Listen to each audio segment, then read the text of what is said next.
ಕುಂಭರಾಶಿಯ 2026 ಮೇ ತಿಂಗಳ ಮಾಸಿಕ ಭವಿಷ್ಯವನ್ನು ನೋಡೋಣ. ಇಲ್ಲಿ ಅವರಿಗೆ ಕೈಗೊಂಡ ಕೆಲಸಗಳು ತುಂಬ ವಿಳಂಬವಾಗ್ತಾ ಇರುತ್ತೆ, ನಿಧಾನಗತಿಯಲ್ಲಿ ಕೆಲಸಗಳು ಆಗ್ತಾ ಇರುತ್ತೆ, ಮಂದಗತಿಯಲ್ಲಿ ಕೆಲಸಗಳು ಅವ್ರಿಗೆ ಸಾಕ್ತಾ ಇರುತ್ತೆ ಅಂತಲೂ ಸಹಿತ ನಾವಿಲ್ಲಿ ತಿಳಿಸ್ಕೊಡ್ಬೋದು.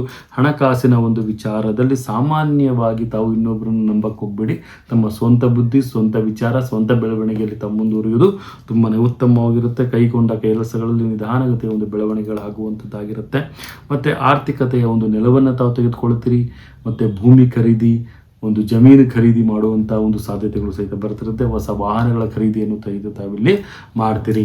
ಚಲನಚಿತ್ರ ನಟರಿಗೆ ಉತ್ತಮವಾದಂಥ ಅವಕಾಶಗಳು ದೊರೆಯುವಂಥರಲ್ಲಿ ಸ್ವಲ್ಪದರಲ್ಲಿ ಮಿಸ್ ಆಗುವಂಥ ಚಾನ್ಸಸ್ಗಳು ಸಹಿತ ಕಾಣ್ತಾ ಇದೆ. ಮತ್ತು ಆರ್ಥಿಕತೆಯ ನಿಲುವಿಗಾಗಿ ತಾವು ಇನ್ನೊಬ್ಬರ ಸಹಾಯವನ್ನು ತಾವು ಬೇಡ್ತೀರ, ಆ ಸಹಾಯ ಸಫಲವಾಗಿ ಬರುತ್ತೆ ಅಂತ ಸಹಿತ ನಾವಿಲ್ಲಿ ತಿಳಿಸ್ಕೊಡ್ಬೋದಾಗುತ್ತೆ. ಮನೆ ಕಟ್ಟುವ ಒಂದು ಯೋಜನೆಯನ್ನು ಮಾಡ್ತೀರಿ, ಒಂದು ಪ್ಲ್ಯಾನಿಂಗನ್ನು ಮಾಡ್ಕೊಳ್ಳಿ ಪ್ರಾಪರ್ ಆಗಿ ಅಂತಲೂ ಸಹಿತ ನಾವಿಲ್ಲಿ ತಿಳಿಸ್ಕೊಡ್ಬೋದಾಗುತ್ತೆ. ಆರ್ಥಿಕತೆಯ ಒಂದು ಯೋಜನೆಯನ್ನು ತಾವಿಲ್ಲಿ ಮಾಡ್ತಾ ಹೋಗ್ತೀರಿ. ಒಂದು ಬ್ಲೂ ಪ್ರಿಂಟನ್ನು ತಾವು ರೆಡಿ ಮಾಡಿಕೊಂಡು ಮುಂದಿನ ಕಾರ್ಯಗಳನ್ನು ಮಾಡೋದು ತುಂಬಾ ಉತ್ತಮವಾಗಿರುತ್ತೆ ಅಂತಲೂ ಸಹಿತ ನಾವಿಲ್ಲಿ ತಿಳಿಸ್ಕೊಡ್ಬೋದಾಗುತ್ತೆ. ನನ್ನ ಪ್ರೀತಿಯ ವೀಕ್ಷಕರೇ, ಸಾಧ್ಯವಾದಷ್ಟು ಸಹಿತ ತಮ್ಮ ಒಂದು ವಿಚಾರ ವಿನಿಮಯಗಳನ್ನು ಗೌಪ್ಯತೆಯನ್ನು ಕಾಪಾಡ್ಕೊಳ್ಳಿ ಅಂತಲೂ ಸಹಿತ ನಾವಿಲ್ಲಿ ತಿಳಿಸ್ಕೊಡ್ಬೋದಾಗುತ್ತೆ. ಮತ್ತು ವಿಶೇಷವಾಗಿ ನಾವಿಲ್ಲಿ ನೋಡೋದಾದರೆ ಆರ್ಥಿಕತೆಯ ಯೋಜನೆ ಮತ್ತು ಬೆಳವಣಿಗೆ ಬಗ್ಗೆ ಹೆಚ್ಚಿನ ಗಮನವನ್ನು ತಾವಿಲ್ಲಿ ಕೊಡೋದು ತುಂಬಾ ಉತ್ತಮ ಅಂತಲೂ ಸಹಿತ ನಾವಿಲ್ಲಿ ತಿಳಿಸ್ಕೊಡ್ಬೋದಾಗುತ್ತೆ.